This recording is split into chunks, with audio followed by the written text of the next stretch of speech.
Minister in charge Agriculture and Farmers Welfare, Amperine Lingdor, will convene a meeting on May 16th to address the problem concerning the sudden drop in the price of broomsticks in the state. She said that in the meeting they will discuss on the sudden fall in the price of broomsticks that is affecting broomstick farmers to a large extent. The minister said that she cannot say much on the issue since the department is yet to hold meetings with all stakeholders, and she assured that the government is concerned and are looking into the matter.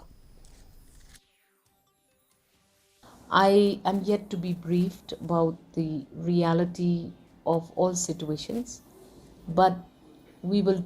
take necessary steps and measures to ensure that this does not happen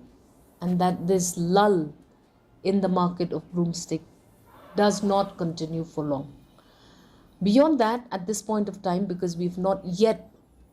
gotten into meeting with all stakeholders, I will not be able to say much, but the government is concerned and we are looking into the matter.